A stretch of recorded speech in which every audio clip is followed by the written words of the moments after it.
Lorsqu'on est en présence d'une fonction intégrale, c'est-à-dire d'une intégration, la première des choses est de penser à la méthode que nous devons utiliser, l'approche, la démarche que nous devons adopter pour résoudre cette intégrale. Il existe différents types de méthodes. On parle de méthode d'intégration par partie, méthode de substitution par utilisation de fonctions trigonométriques, méthode de décomposition de fonctions polynomiales par factorisation, par décomposition, soit tout simplement par division fractionnaire. Pour cet exercice, nous allons utiliser la méthode d'intégration par partie. Mais la formule à appliquer est UdV égale à UV moins intégrale de VdU. L'acronyme LIAT, L fonction logarithme, I fonction inverse, A fonction algébrique, T fonction trigonométrique, E fonction exponentielle. Donc l'IAT, pour choisir U et dV, on utilise cet acronyme. Ça va dans cette direction où la première fonction va être considérée comme U, la deuxième dV. Ici, on est en présence d'une fonction exponentielle et d'une fonction trigonométrique. Donc, notre U, ça va être la fonction trigonométrique et notre dV va être la fonction exponentielle. Donc, l'intégrale de sinus x exponentielle de x dx. Pourquoi je fais ça? Parce que je veux montrer que cette partie-là, ça va être U et cette partie dV. A multiplié par B est égal à B multiplié par A. Ça ne change pas notre intégrale. Par conséquent, je vais écrire U égale à sinus x. Sa dérivée, c'est-à-dire du, va être égale à cos x dx. OK? Et puis, on a dv qui va être égal à exponentielle de x dx. Donc, je vais l'intégrer. Intégrale de exponentielle de x dx, ça me donne exponentielle de x tout simplement. Donc, la formule, c'est u dv. Donc, j'ai u dv, regarde, exponentielle de x dx, sinus x. Donc, je dis exponentielle de x sinus x dx est égal à uv, u sinus x, v exponentielle de x. Donc, c'est exponentielle de x sinus x. Jusque-là, ça va.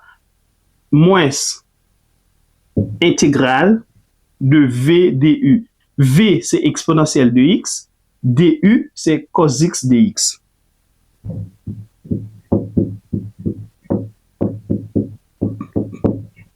Maintenant, c'est pourquoi on parle d'intégration par partie. Qu'est-ce qu'on doit faire?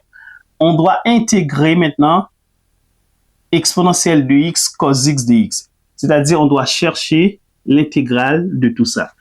Intégrale exponentielle de x cos x dx égale. Là encore, on est en présence d'une autre intégration par partie où u va être égal à cos x et puis dv exponentielle de x dx. C'est-à-dire, on peut réécrire notre intégrale sous cette forme. Ça ne change rien parce que a multiplié par b est égal à b multiplié par a. Donc, cette partie, c'est dv et ici, on a u. C'est-à-dire, u va être égal à cos x, du. La dérivée de cos x, c'est moins sinus x. Donc, c'est moins sinus x dx. Donc, dv égale à exponentielle de x dx. Donc, v, c'est l'intégrale de dv, c'est exponentielle de x dx qui nous donne exponentielle de x. La formule, c'est intégrale de u dv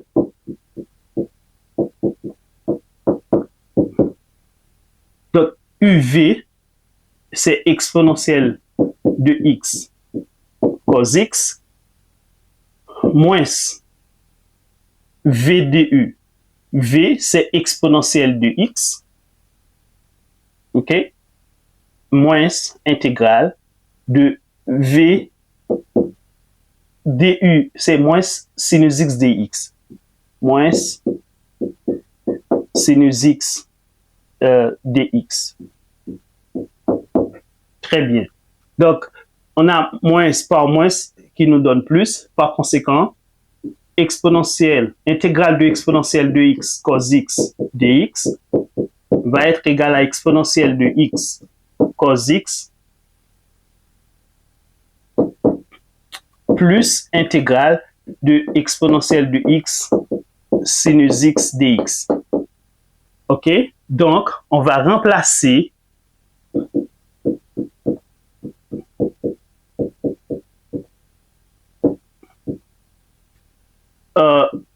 intégrale de exponentielle, le résultat, bien sûr, de x par sa valeur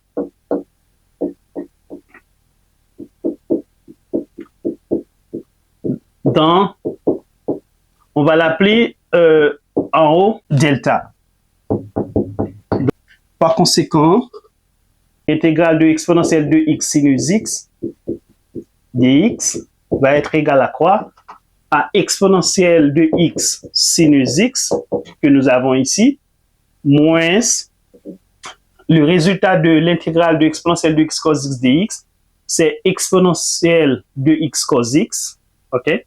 Donc on va mettre moins, on va mettre une parenthèse ici, c'est exponentielle de x cos x et plus intégrale de exponentielle de x sinus x dx.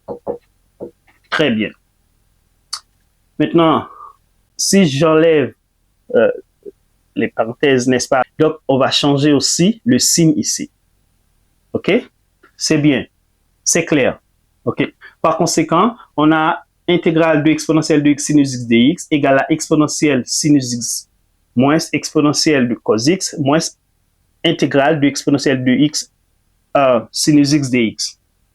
Donc, tranquillement, on peut transposer l'intégrale de exponentielle sinus x dx. OK? Donc, on va dire c'est, on va écrire en haut pour faciliter l'espace.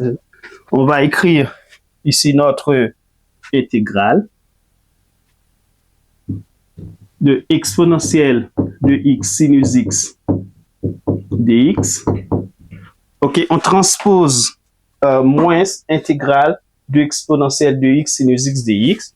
Donc, ça va devenir plus intégrale de exponentielle de x sinus x dx égale exponentielle de x sinus x moins exponentielle de x cos x.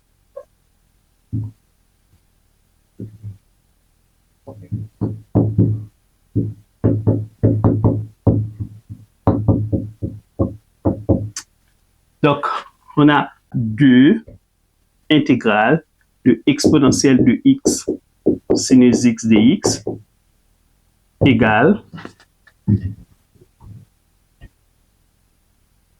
à exponentielle de x sinus x moins exponentielle de x cos x.